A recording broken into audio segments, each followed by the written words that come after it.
சித்தர்கள் சொன்ன ஒரு ரகசியம் இன்று கூட நவீன விஞ்ஞானம் முழுமையாக புரிந்து கொள்ள திணறும் ஒரு விஷயம். ஒரு துளி விந்தை பாதுகாத்தால் மனிதன் சாதாரண மனிதனாக இருந்து இறைவனுக்கு நிகரான சக்தியை பெற முடியுமா? ஆயிரக்கணக்கான ஆண்டுகளுக்கு முன்பே நம் தமிழ் சித்தர்கள் உடலின் ரகசியத்தை உடைத்திருக்கிறார்கள். விந்து விட்டவன் நொந்து கெடுவான் என்று சும்மா பயமுறுத்துவதற்காக சொன்னார்களா, அல்லது அதற்கு பின்னால் நமக்கு புரியாத ஒரு பிரம்மாண்ட அறிவியல் இருக்கிறதா? இன்று பல இளைஞர்கள் தேடும் அந்த எனர்ஜி, அந்த மாஸ்குலினிட்டி உண்மையில் எங்கே ஒளிந்திருக்கிறது?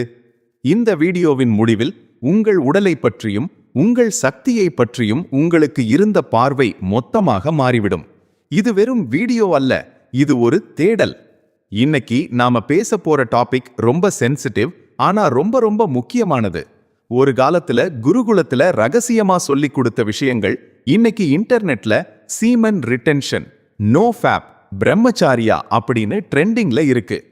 ஏன் உலகம் முழுக்க இருக்கிற இளைஞர்கள் திடீர்னு இந்த விஷயத்தை நோக்கி திரும்புறாங்க? நம்ம ஊர்ல சித்தர்கள் இதை எப்பவோ காயகல்பம்னு சொன்னாங்க. விந்து அல்லது சுக்கிலம் அப்படிங்கிறது வெறும் ஒரு உடல் திரவம் மட்டும்தானா, இல்ல அதுல நம்ம உயிரையே புதுப்பிக்கிற சக்தி இருக்கா? இன்னைக்கு இருக்கிற சூழல்ல நம்ம போன்ல கிடைக்கிற ஒரு கிளிக் சந்தோஷத்துக்காக நம்ம வாழ்க்கையோட மிகப்பெரிய சக்தியை இழந்துட்டு இருக்கோமா? இந்த கேள்விகள் எல்லாம் உங்களுக்குள்ளேயும் வந்திருக்கும். இன்னைக்கு இந்த வீடியோல சித்தர்கள் சொன்ன அந்த விந்து ரகசியத்தை அறிவியலோட லென்ஸ் போட்டு பார்க்க போறோம். இதுல எது உண்மை, எது கட்டுக்கதை? வாங்க இந்த மர்மத்தை தேடி போவோம். முதல்ல சித்தர்கள்னா யாருன்னு சுருக்கமா புரிஞ்சுப்போம். அவங்க சும்மா காட்டுக்குள்ள போய் உட்கார்ந்துட்டு இருந்த சாமியார்கள் மட்டும் கிடையாது. அவங்க தான் உலகின் முதல் விஞ்ஞானிகள், முதல் மருத்துவர்கள். அகத்தியர், போகர், திருமூலர் இவங்கெல்லாம் உடம்ப ஒரு கோவிலா பார்த்தாங்க. ஆனா சாதாரண கோவில் இல்ல, ரகசியங்கள் நிறைந்த ஒரு எந்திரம். அவங்க ஒரு விஷயத்த ஆழமா நம்பினாங்க. அண்டத்தில் உள்ளது பிண்டத்தில். அதாவது இந்த பிரபஞ்சத்துல என்ன சக்தி இருக்கோ அதே சக்தி நம்ம உடம்புக்குள்ளேயும் இருக்கு. இரும்புன்னு ஒரு உலோகம் இருக்கு. அதை சும்மா வச்சிருந்தா துருப்பிடிச்சு போகும். ஆனா அதை உருக்கி பக்குவப்படுத்தினா அது எக்கா மாறும், உறுதியாகும். சித்தர்கள் நம்ம உடம்ப அப்படிதான் பார்த்தாங்க. சாதாரணமா சாப்பிட்டு தூங்கி சந்தோஷப்பட்டு சாகிறது வாழ்க்கை இல்ல. இந்த உடம்ப காயகல்பமா மாத்தணும், அதாவது அழியாத உடம்பா மாத்தணும். அந்த மாற்றத்துக்கு அவங்க கண்டுபிடிச்ச மிக முக்கியமான மூலப்பொருள் என்ன தெரியுமா? அதுதான் விந்து சக்தி. சித்த மருத்துவத்துல ஒரு அடிப்படை விதி இருக்கு.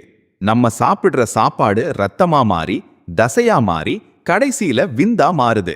இது ஒரு நீண்ட ப்ராசஸ். ஒரு சொட்டு விந்து உருவாகிறதுக்கு பல நாட்கள், பல வகையான உடல் மாற்றங்கள் தேவைப்படுதுன்னு சித்தர்கள் நம்பினாங்க. அதனால தான் அதை அவங்க அவ்வளவு புனிதமா பார்த்தாங்க. அவங்களோட நோக்கம் இந்த விந்தை வெளியேற்றாம அதை உடம்புக்குள்ளேயே மீண்டும் கிரகித்து அதை ஓஜஸ்ங்கிற உயர் சக்தியா மாற்றுறதுதான். இதத்தான் அவங்க விந்து கட்டுதல்னு சொன்னாங்க. இது வெறும் உடல் கட்டுப்பாடு இல்ல, மனதின் உச்சக்கட்ட கட்டுப்பாடு. சரி, இப்ப அந்த ரகசியம் என்னன்னு பார்ப்போம். சித்தர்கள் என்ன சொல்றாங்கன்னா, விந்துங்கிறது இனப்பெருக்கத்துக்கான திரவம் மட்டும் கிடையாது. அது ஒரு கண்டென்ஸ்ட் எனர்ஜி, அதாவது சுருக்கப்பட்ட பேராற்றல். திருமூலர் திருமந்திரத்துல ஒரு அற்புதமான விஷயத்த சொல்றாரு. நீங்க செலவழிக்கிற ஒவ்வொரு துளி விந்தும் உங்கள் ஆயுளின் ஒரு பகுதின்னு சொல்றாங்க. கேட்கவே கொஞ்சம் பயமா இருக்குல்ல? சித்தர்களின் பார்வையில விந்து சக்திக்கு 2 திசைகள் இருக்கு. ஒன்னு கீழ்நோக்கிய பயணம், டவுன்வர்ட் ஃப்ளோ. இது இனப்பெருக்கத்துக்கும் சிற்றின்பத்துக்கும் பயன்படுறது. இதுல ஒரு உயிரை உருவாக்கும் சக்தி இருக்கு. அது சாதாரண விஷயம் இல்ல, ஆனா இதுல சக்தி வெளியே போயிடுது. 2 மேல் நோக்கிய பயணம், அப்வர்ட் ஃப்ளோ. இதத்தான் சித்தர்கள் ஊர்த்வ ரேதஸ்னு சொல்றாங்க. அதாவது அந்த சக்தியை வெளியேற்றாம முதுகு தண்டு வழியா மேல ஏத்தி மூளையை தூண்டச் செய்யறது. இதத்தான் நவீன காலத்துல செக்ஷுவல் டிரான்ஸ்மியூட்டேஷன்னு நெப்போலியன் ஹில் போன்ற மேற்கத்திய அறிஞர்கள் சொன்னாங்க. ஆனா சித்தர்கள் இதை பல ஆயிரம் வருஷத்துக்கு முன்னாடியே பிராக்டிக்கலா செஞ்சு காட்டியிருக்காங்க. அவங்க சொல்ற ரகசியம் இதுதான்.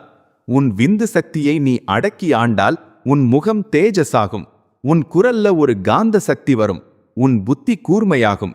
மத்தவங்க உன்னை பார்க்கிறப்பவே உனக்குள்ள ஒரு தனி மரியாதை தோன்றும். இதுல மேஜிக் ஒண்ணுமில்ல, உடம்போட பயாலஜி இதுதான். நம்ம உடம்புல இருக்கிற மிக முக்கிய சத்துக்கள் கால்சியம், பாஸ்பரஸ், லெசித்தின், கொலஸ்ட்ரால் இதெல்லாமே விந்துல செறிவா இருக்கு. இதை அடிக்கடி வெளியேற்றும் போது உடம்பு திரும்ப திரும்ப அந்த சத்துக்களை உற்பத்தி செய்ய வேண்டிய கட்டாயம் வருது. அப்போ மற்ற உறுப்புகளுக்கு போக வேண்டிய ஆற்றல் குறையுது. சித்தர்கள் சொன்னது என்னன்னா, இந்த விரயத்தை தடு. அந்த மிச்சமாகும் ஆற்றலை உன் மூளை வளர்ச்சிக்கும் ஆன்மீக வளர்ச்சிக்கும் பயன்படுத்து. இப்போ ஒரு முக்கியமான கேள்விக்கு வருவோம். சித்தர்கள் சொன்னதெல்லாம் ஓகே, ஆனா 21ஆம் நூற்றாண்டு சயின்ஸ் இத ஒத்துக்கிறதா? நிறைய பேர் என்ன சொல்றாங்கன்னா, டாக்டர் சொல்றாங்க விந்தை வெளியேற்றுறது உடம்புக்கு நல்லது, அது பழைய நீரை வெளியேற்றுற மாதிரிதான்னு. உண்மை என்ன? வாங்க அறிவியலை பார்ப்போம். 1. ஹார்மோன்கள் விளையாட்டு, த ஹார்மோன் கேம். ஆண்கள் உடம்புல டெஸ்டோஸ்டிரான் அப்படின்னு ஒரு ஹார்மோன் இருக்கு. இதுதான் ஆண்களின் தசை வளர்ச்சி, குரல் வளம், முடி வளர்ச்சி, ஏன் உங்களோட தன்னம்பிக்கைக்கும் காரணமான ஹார்மோன். ஆராய்ச்சிகள் என்ன சொல்லுதுன்னா, ஒரு வாரம் விந்தை வெளியேற்றாம இருந்தா டெஸ்டோஸ்டிரான் அளவு லேசாக உயருதுன்னு சில ஆய்வுகள் சொல்லுது. ஆனா அதைவிட முக்கியம் ஆண்ட்ரோஜன் ரிசெப்டார்ஸ்னு சொல்லப்படுற ஏற்பிகள். நீங்க விந்தை சேமிக்கும் போது உங்க உடம்புல இருக்கிற இந்த ஏற்பிகள் இன்னும் சென்சிட்டிவா மாறுது. அதனால இருக்கிற டெஸ்டோஸ்டிரானை உங்க உடம்பு முழுமையா பயன்படுத்திக்க முடியுது. இதனால தான் ஜிம்முக்கு போறவங்க சீமென் ரிட்டென்ஷன் பண்ணும்போது அதிக எனர்ஜியை ஃபீல் பண்றாங்க. 2. டோபமைன், இன்பத்தின் எதிரி. இன்னைக்கு மிகப்பெரிய பிரச்சனை என்ன தெரியுமா? பான் அடிக்ஷன் மற்றும் அளவுக்கு மீறிய சுய இன்பம். இதுல நடக்கிறது வெறும் விந்து விரயம் மட்டுமில்ல, உங்க மூளையில டோபமைன்ங்கிற கெமிக்கல் அளவுக்கு அதிகமா சுரக்கப்படுது. இத சித்தர்கள் மனதை மயக்கும் மாயைன்னு சொன்னாங்க. சயின்ஸ் இத டோபமைன் கிராஷ்னு சொல்லுது. நீங்க எப்போதெல்லாம் அதிகமா விந்தை விரயம் பண்றீங்களோ அப்போ உங்க டோபமைன் சிஸ்டம் அடி வாங்குது. இதனால என்ன ஆகும்? சோம்பல், எதிலும் ஆர்வமில்லாத நிலை, பிரெயின் ஃபாக், சின்ன விஷயத்துக்கு கூட பயம், ஆங்ஸைட்டி, சமூகத்துல மத்தவங்க கண்ணை பார்த்து பேச தயக்கம். சித்தர்கள் சொன்ன தெளிவுங்கிறது நவீன அறிவியலின்படி டோபமைன் டீடாக்ஸ் நிலையோட ஒத்துப்போகுது. விந்தை பாதுகாக்கும் போது உங்க மூளை ரீசெட் ஆகுது. சின்ன சின்ன விஷயத்துல கூட சந்தோஷத்தை கண்டுபிடிக்க முடியுது. ஆக சித்தர்கள் சொன்னதுல அறிவியல் இல்லையா? கண்டிப்பா இருக்கு. அவங்க மொழியில சொன்னாங்க, நாம பயாலஜி மொழியில புரிஞ்சுக்கிறோம். அவ்வளவுதான் வித்தியாசம். ஆனா நண்பர்களே, இங்கதான் நம்ம கவனமா இருக்கணும். சித்தர்கள் சொன்னதை தப்பா புரிஞ்சுக்கிட்டு நிறைய இளைஞர்கள் தப்பான பாதைக்கு போயிடுறாங்க. சில கட்டுக்கதைகளை உடைப்போம். மித் 1. ஒரு சொட்டு விந்து வெளியேறினால் 40 முட்டை சாப்பிட்ட சத்து போய்விடும். சித்தர்கள் ஒரு சொட்டு விந்து என்பது 40 சொட்டு இரத்தத்திற்கு சமம் அல்லது 40 முட்டைகளின் சத்திற்கு சமம் என்று குறிப்பிட்டது அதன் மதிப்பினை புரிய வைப்பதற்காக சொல்லப்பட்ட ஒரு உவமையே தவிர அது நேரடியான கணக்கீடு கிடையாது. உடனே இதனை எண்ணி பயம் கொள்ள தேவையில்லை. நமது உடல் என்பது ஒரு அற்புதமான தொழிற்சாலை போன்றது. நாம் முறையான சத்தான உணவுகளை உட்கொள்ளும் போது உடல் இழந்த சத்துக்களை மீண்டும் உற்பத்தி செய்து கொள்ளும் பேராற்றல் கொண்டது. இருப்பினும் அளவுக்கு மிஞ்சினால் அமுதமும் நஞ்சு என்பது பழமொழி. ஒரு இயந்திரத்தை தொடர்ந்து ஓய்வில்லாமல் இயக்கினால் அது எப்படி தேய்மானமடையுமோ அதுபோலவே விந்து சக்தியை அளவுக்கு அதிகமாக விரயம் செய்யும் போது உடல் அந்த சத்துக்களை மீண்டும் மீண்டும் உற்பத்தி செய்ய வேண்டிய கட்டாயத்திற்கு தள்ளப்படுகிறது. இதனால் மற்ற உடல் உறுப்புகளுக்கு செல்ல வேண்டிய உயிர் சக்தி குறைந்து உடல் பலவீனமடைகிறது. சித்தர்கள் விந்தை ஒரு விதையாக பார்த்தார்கள். ஒரு விதையை மண்ணில் புதைத்தால் அது மரமாகி ஆயிரக்கணக்கான கனிகளை தரும். ஆனால் அதை தேவையில்லாமல் வீணாக்கினால் ஒரு செடி கூட முளைக்காது. அதுபோலவே இந்த சக்தியை உடலில் தேக்கி வைக்கும்போது அது அறிவுத்திறனாகவும் உடல் வலிமையாகவும் மாறுகிறது. எனவே பயத்தினால் எதையும் செய்யாமல் அதன் பின்னால் இருக்கும் உண்மையான அறிவியலை புரிந்து கொண்டு விந்து சக்தியை ஒரு விலைமதிப்பற்ற சேமிப்பாக கருதி பாதுகாப்பதே சாலச் சிறந்தது. மித் 2. விந்தை அடக்கினால் நோய்கள் வரும். விந்துவை வெளியேற்றாமல் அடக்கி வைத்தால் உடலில் நோய்கள் வரும் அல்லது அது நஞ்சாக மாறும் என்ற ஒரு கருத்து நிலவுகிறது. இதனை சித்தர்களின் பார்வையில் மிகத் தெளிவாக புரிந்து கொள்ள வேண்டும். விந்துவை வெளியேற்றாமல் இருப்பதற்கும் அதை அடக்கி வைப்பதற்கும் பெரிய வித்தியாசம் உள்ளது. மனதில் காம எண்ணங்களையும் ஆசைகளையும் வைத்துக்கொண்டு உடலை மட்டும் பலவந்தமாக கட்டுப்படுத்த முயன்றால் அது உடலில் தேவையற்ற அழுத்தத்தை உண்டாக்கும். இதுவே சில நேரங்களில் உடல் உபாதைகளுக்கும் மன உளைச்சலுக்கும் காரணமாகிறது. சித்தர்கள் சொன்னது அடக்குமுறை அல்ல, அது நெறிப்படுத்துதல். அதாவது ஒரு ஆற்றலை அப்படியே தேக்கி வைத்தால் அது தேங்கிய குட்டை போல ஆகிவிடும். தேங்கிய குட்டையில் நோய்க்கிருமிகள் சேருவது போல தேவையற்ற ஆற்றல் எதிர்மறையாக மாறக்கூடும். ஆனால் அதே ஆற்றலை ஒரு ஓடும் நதியாக மாற்றினால் அது நிலத்திற்கு வளம் சேர்க்கும். இதனைத்தான் சக்தி மடை மாற்றம் என்று அழைக்கிறோம். விந்து சக்தியை உடலில் தேக்கி வைக்கும்போது அதை உடற்பயிற்சி, தியானம், ஆழ்ந்த படிப்பு அல்லது ஒரு படைப்பு திறன்மிக்க வேலையில் ஈடுபடுத்த வேண்டும். எப்போது அந்த ஆற்றல் ஆக்கப்பூர்வமான செயல்களுக்கு பயன்படுத்தப்படுகிறதோ அப்போது உடல் தானாகவே அந்த சக்தியை உட்கிரகித்துக் கொள்ளும். இதுவே உடலுக்கு புத்துணர்ச்சியையும் மனதிற்கு தெளிவையும் தருகிறது. எனவே பயத்தினால் எதையும் இறுக்கி பிடிக்காமல் உங்கள் சக்தியை சரியான பாதையில் செலுத்துவதே சித்தர்கள் காட்டிய வழியாகும். மனதை கிளர்ச்சிகளிலிருந்து விடுவித்து அந்த பேராற்றலை உங்கள் லட்சியங்களை நோக்கி திருப்புங்கள். அதுவே உங்களை ஒரு சாதனையாளராக மாற்றும். மித் 3. நான் இனிமேல் விந்தையே வெளியேற்ற மாட்டேன். நான் இனிமேல் விந்தையே வெளியேற்ற மாட்டேன் என்று ஒரு வைராக்கியத்தை மட்டும் பிடித்து கொண்டு நிற்பது ஒரு தவறான புரிதலாகும். வாழ்க்கை என்பது ஒரு சமநிலை. சித்தர்களில் இல்லற வாழ்க்கை வாழ்ந்து ஞானம் பெற்றவர்களும் உண்டு, துறவிகளாக வாழ்ந்தவர்களும் உண்டு. இங்கே கேள்வி என்னவென்றால், உங்களின் இலக்கு என்ன? நீங்கள் ஒரு தடகள வீரரா அல்லது ஒரு மாபெரும் லட்சியத்தை அடைய துடிக்கும் ஒரு போராளியா? அப்படியென்றால் இந்த சக்தி சேமிப்பு உங்களுக்கு ஒரு மிகப்பெரிய எரிபொருளாக உதவும். ஆனால் அதே சமயம் இயற்கையான தாம்பத்திய வாழ்க்கை என்பது ஆரோக்கியமானது மற்றும் புனிதமானது. சித்தர்கள் எதிர்த்தது விலங்குத்தனமான காம இச்சையை மட்டுமே தவிர அன்பால் பிணைக்கப்பட்ட உன்னதமான உறவை அல்ல. எனவே தேவையற்ற குற்ற உணர்வை வளர்த்து கொள்ளாமல் உங்கள் வாழ்க்கையின் தேவைக்கேற்ப இந்த சக்தியை நெறிப்படுத்துவதே சிறந்தது. சரி, இப்போது மிக முக்கியமான இடத்திற்கு வருவோம். ஐயா, நீங்கள் சொல்வது எல்லாம் புரிகிறது.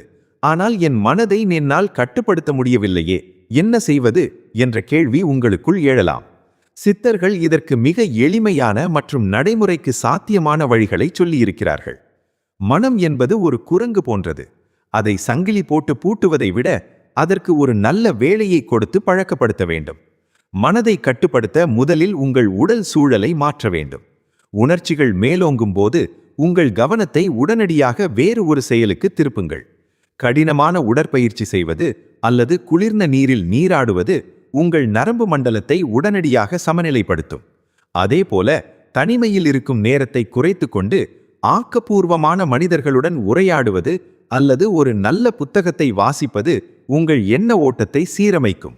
சித்தர்கள் காட்டிய இந்த எளிய வாழ்வியல் மாற்றங்களை நீங்கள் மெல்ல மெல்ல பழகும்போது உங்கள் மனம் உங்கள் சொல்லுக்கு கட்டுப்படத் தொடங்கும். அப்போது நீங்கள் உங்கள் உடலின் எஜமானனாக மாறுவீர்கள். 1. உணவு முறை. Chadwick diet. சித்தர்கள் அருளிய வாழ்வியல் நெறிகளில் உணவு முறை என்பது வெறும் பசியை ஆற்றுவதற்கான வழிமுறை மட்டுமல்ல. அது ஒரு மனிதனின் குணத்தையும் ஆன்மீக உயர்வையும் தீர்மானிக்கும் மிக முக்கியமான காரணியாகும். உணவே மருந்து, மருந்தே உணவு என்பது மட்டுமல்லாமல் நீ உண்ணும் உணவே உனது எண்ணமாக மாறுகிறது என்பதே சித்தர்களின் ஆணித்தரமான உண்மை. நமது உடல் என்பது பஞ்சபூதங்களின் சேர்க்கை.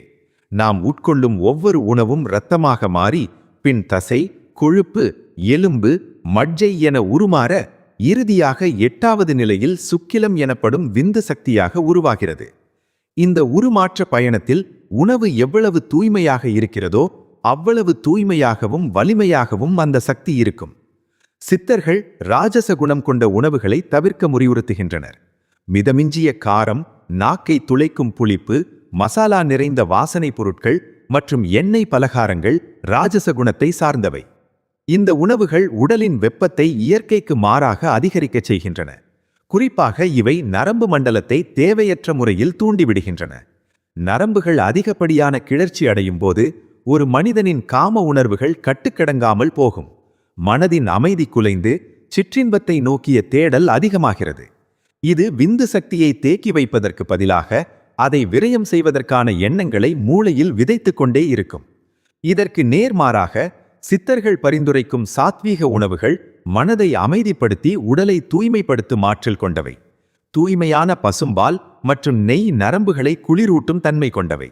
இவை மூளையின் செல்களுக்கு புத்துயிர் அளித்து விந்து சக்தியை அடர்த்தியாக்கி உடலின் நோய் எதிர்ப்பு சக்தியை அதிகரிக்கிறது. நன்கு கனிந்த பழங்கள் மற்றும் பச்சை கீரைகள் உடலுக்கு தேவையான நுண் சத்துக்களை வழங்குகின்றன. இவை இரத்தத்தை சுத்திகரித்து உடலின் அமிலத்தன்மையை குறைத்து காரத்தன்மையை நிலைநிறுத்துகின்றன. குறிப்பாக பாதாம் மற்றும் அத்திப்பழம் விந்து சக்தியை பலப்படுத்துவதில் முதன்மையானவை.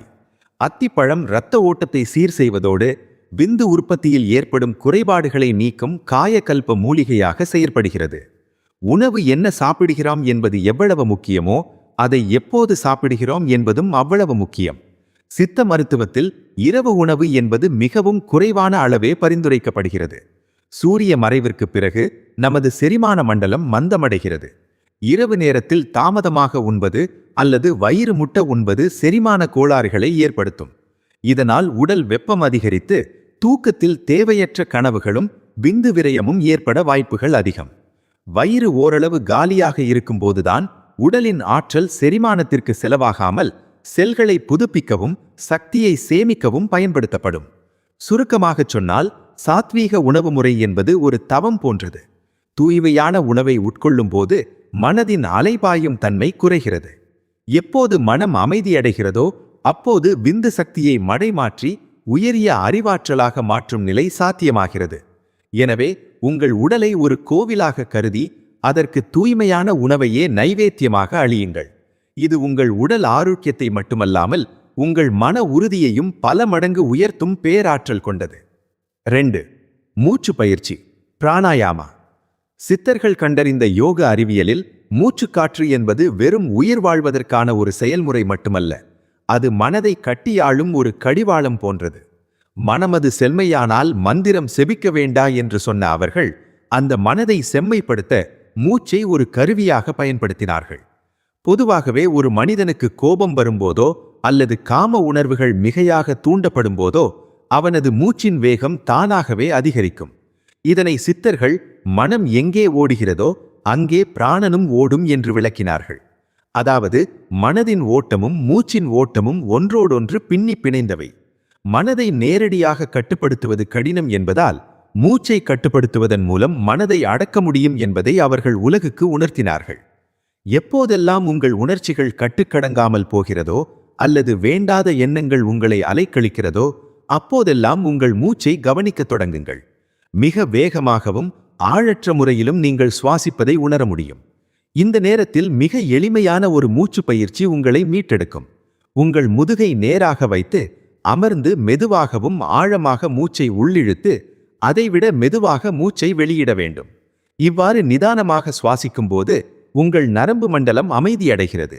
இது மூளைக்கு ஒரு விதமான அமைதி செய்தியை அனுப்பி தேவையற்ற கிளர்ச்சிகளை குறைக்கிறது. மூச்சு பயிற்சியோடு சேர்த்து சித்தர்கள் வலியுறுத்திய மற்றொரு இரகசிய பயிற்சி அஸ்வினி முத்திரை.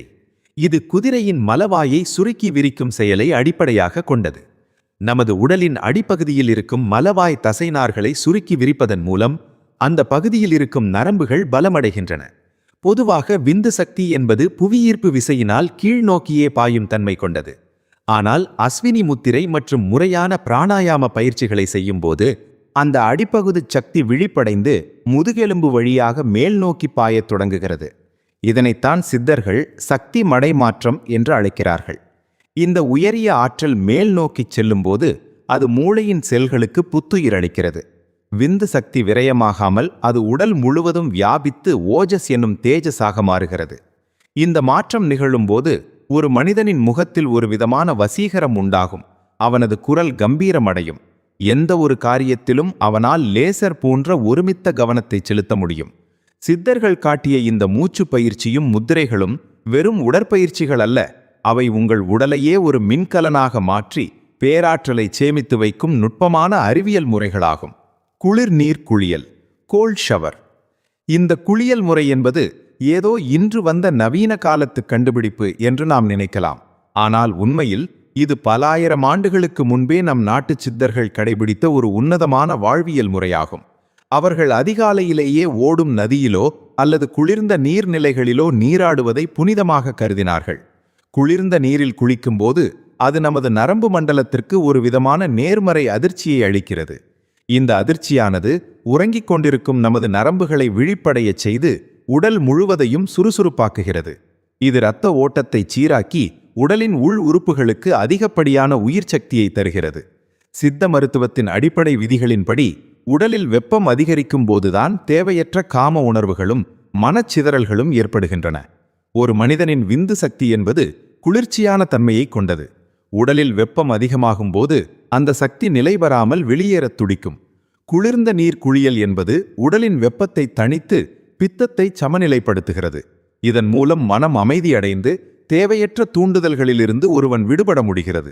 குறிப்பாக இளைய பருவத்தில் ஏற்படும் அதீத உணர்ச்சி வேகங்களை கட்டுப்படுத்த குளிர்ந்த நீர் குளியல் ஒரு மிகச்சிறந்த மருந்தாக செயல்படுகிறது. மேலும் குளிர்ந்த நீரில் குளிப்பது ஒருவனின் மன உறுதியை மேம்படுத்துகிறது. காலையில் எழுந்தவுடன் குளிர்ந்த நீரை தலையில் ஊற்றிக்கொள்வது என்பது ஒரு சிறிய சவால்தான். அந்த சவாலை நாம் தினசரி மேற்கொள்ளும் போது நமது மூளை கடினமான சூழ்நிலைகளையும் எதிர்கொள்ள பழகிக் கொள்கிறது. இது ஒரு விதமான மூளை புத்துணர்ச்சி முறையாகும். ஒரு தற்காலிகமான இன்பத்திற்காக அலையும் மனதை அடக்கி நீண்டகால ஆரோக்கியத்தையும் மன வலிமையையும் பெறுவதற்கு இந்த முறை பெரிதும் உதவுகிறது. சித்தர்கள் காட்டிய இந்த எளிய முறையை தினசரி பின்பற்றுவதன் மூலம் உடல் சூடு தணிந்து நரம்புகள் பலம் பெற்று விந்து சக்தி உடலில் நிலை பெறுகிறது. 4. Digital fasting. சித்தர்கள் வாழ்ந்த காலத்தில் இன்றைய நவீன தொழில்நுட்ப கருவிகளோ அல்லது கைபேசிகளோ கிடையாது. ஆனால் மனித மனதின் இயல்புகளை அவர்கள் ஆழமாக அறிந்திருந்தார்கள். அன்று அவர்கள் காடு மலைகளுக்கு சென்று தவம் இருந்தது எதற்காக? உலகியல் தூண்டுதல்களிலிருந்து தங்களை விடுவித்துக் கொண்டு மனதை ஒருமுகப்படுத்தவே அவர்கள் தனிமையை நாடினார்கள். இன்று நாம் இருக்கும் சூழலில் அந்த தனிமை நமக்கு கிடைப்பதே அரிதாகிவிட்டது. நமது கையில் இருக்கும் அந்த சிறிய கருவி உலகத்தையே நம்மிடம் கொண்டு வந்து சேர்க்கிறது. ஆனால் அதே சமயம் அது தேவையற்ற எண்ணங்களையும் கிளர்ச்சிகளையும் நம் ஆழ்மனதில் விதைத்து கொண்டே இருக்கிறது. இன்றைய காலகட்டத்தில் ஒரு இளைஞன் தனது விந்து சக்தியை சேமிக்க விரும்புவதற்கு மிகப்பெரிய தடையாக இருப்பது இந்த திரையுலகம்தான். உங்களை தூண்டக்கூடிய விஷயங்கள் எங்கே இருக்கின்றன என்பதை முதலில் கவனியுங்கள். அவை சமூக வலைதள பக்கங்களிலா அல்லது தனிமையில் இருக்கும்போது நீங்கள் பார்க்கும் காணொளிகளிலா? உங்களை அறியாமலேயே உங்கள் மனதை சலனப்படுத்தும் அந்த தூண்டில்களை கண்டறிந்து அவற்றை முற்றிலுமாக துண்டிக்க வேண்டும். எப்போதெல்லாம் நீங்கள் ஒரு திரையை பார்க்கிறீர்களோ அப்போதெல்லாம் உங்கள் மூளையில் ஒரு விதமான போலி இன்ப உணர்வு சுரக்கிறது. இது உங்களை மெல்ல மெல்ல அடிமையாக்கி இறுதியில் விந்து விரயத்திற்கு இட்டுச் செல்கிறது. இதனை தவிர்க்க சித்தர்கள் காட்டிய தவமுறையை நாம் நவீன காலத்தில் திரை விலகல் அல்லது டிஜிட்டல் நோன்பு என்று அழைக்கலாம். குறிப்பாக இரவு நேரங்களில் உங்கள் கைபேசியை படுக்கை அறைக்கு கொண்டு செல்வதை தவிருங்கள். உறங்குவதற்கு 1 மணி நேரத்திற்கு முன்பே அனைத்து தொழில்நுட்ப கருவிகளையும் அணைத்து விடுவது உங்கள் மூளைக்கு அமைதியை தரும். தனிமை என்பது ஒரு கொடிய ஆயுதமாகவும் மாறலாம் அல்லது ஒரு சிறந்த தவமாகவும் மாறலாம். நீங்கள் அந்த தனிமையை தியானத்திற்கும் சுய முன்னேற்றத்திற்கும் பயன்படுத்தும் போது உங்கள் விந்து சக்தி சிதறாமல் பாதுகாக்கப்படும். உண்மையான தவம் என்பது இன்று காடுகளுக்கு செல்வது அல்ல. மாறாக நம்மை சுற்றியிருக்கும் ஆயிரக்கணக்கான தூண்டுதல்களுக்கு இடையில் நமது மனதை ஒருநிலைப்படுத்தி தேவையற்ற காட்சிகளிலிருந்து கண்களையும் எண்ணங்களையும் விலக்கிக் கொள்வதே ஆகும். எவன் ஒருவன் தனது பார்வையை சுத்தமாகவும் எண்ணத்தை தெளிவாகவும் வைத்துக் கொள்கிறானோ அவனே நவீன கால சித்தன். இந்த பயிற்சியின் மூலம் உங்கள் நரம்புகள் அமைதியடைந்து சேமிக்கப்படும் ஆற்றல் உங்கள் லட்சியங்களை நோக்கிய பேராற்றலாக மாறும். இறுதியா ஒன்னு புரிஞ்சுக்கோங்க நண்பர்களே, விந்து கட்டுப்பாடுங்கிறது எத்தனை நாள் நான் வெளியேத்தாம இருக்கேங்கிற கவுண்டவுன் கிடையாது. அது ஒரு வாழ்க்கை முறை மாற்றம். நீங்க 30 நாள் 90 நாள் விந்தை சேமிக்கும் போது என்ன நடக்கும் தெரியுமா? உங்க கண்ணுல ஒரு ஒளி தெரியும், உங்க பேச்சுல ஒரு ஆளுமை வரும், மத்தவங்க உங்களை பார்க்கிற விதமே மாறும். ஏன்னா நீங்க உங்க உணர்ச்சிகளுக்கு அடிமை இல்லை, நீங்க உங்க உடம்பின் எஜமானர். இந்த உலகத்துல தன்னைத்தானே ஜெயிக்கிறவன் தான் உண்மையான வீரன். போர்ல ஜெயிக்கிறவனை விட தான் மனசை ஜெயிக்கிறவனே சித்தன். அந்த சக்தி உங்களுக்குள்ள இருக்கு. அந்த சக்தியை நீங்க ஆக்கப்பூர்வமா மாத்துனீங்கன்னா நீங்க தொட்டதெல்லாம் துலங்கும். உங்க படிப்புல, உங்க தொழில்ல, உங்க ஸ்போர்ட்ஸ்ல அந்த ஃபோக்கஸ் லேசர் மாதிரி இருக்கும். சித்தர்கள் தேடி அலைந்த அந்த அழிவற்ற நிலை ஒருவேளை இதுதானோ? நம்ம லட்சியங்கள் மூலமா, நம்ம சாதனைகள் மூலமா நாம வாழ்ந்துகிட்டே இருக்க முடியும். அதுக்கு அடிப்படை எரிபொருள் இந்த விந்து சக்தி தான். சோ சித்தர்களின் விந்து ரகசியம் உண்மையா மித்தியையா? என்ன பொறுத்த வரைக்கும் இது 100% உண்மை. ஆனா அதை மூட நம்பிக்கையா பார்க்காம ஒரு அறிவியலா பார்க்கணும். பயந்து போய் எதையும் செய்யாதீங்க, புரிஞ்சுக்கிட்டு செய்யுங்க. உங்க சக்தி உங்க கையில தான் இருக்கு. அதை ஒரு நிமிஷ இன்பத்துக்காக கழிப்பறைக்கு அனுப்ப போறீங்களா, இல்ல அதை உங்க உடம்புக்குள்ளேயே சேமிச்சு உங்க வாழ்க்கையை உச்சத்துக்கு கொண்டு போக போறீங்களா? முடிவு உங்களுடையது. இந்த வீடியோ உங்களுக்கு ஒரு புது பார்வையை கொடுத்திருந்தா மறக்காம லைக் பண்ணுங்க, உங்க நண்பர்கள் கூட ஷேர் பண்ணுங்க. குறிப்பா வாழ்க்கையில ஜெயிக்கணும்னு துடிக்கிற அந்த நண்பனுக்கு இதை அனுப்புங்க. உங்களுக்கு இதுல என்ன சந்தேகம் இருந்தாலும் கீழே கமெண்ட் பண்ணுங்க. சித்தர்கள் பத்தி இன்னும் நிறைய ரகசியங்கள் பேசணுமா? அதையும் சொல்லுங்க. இது போல இன்னும் பல பயனுள்ள அறிவார்ந்த தகவல்களுக்கு சப்ஸ்கிரைப் பண்ணுங்க. அடுத்த வீடியோல இன்னொரு மர்மத்தோட உங்களை சந்திக்கிறேன். அது வரைக்கும் ஸ்டே ஸ்ட்ராங், ஸ்டே ஃபோக்கஸ்ட். நன்றி, வணக்கம்.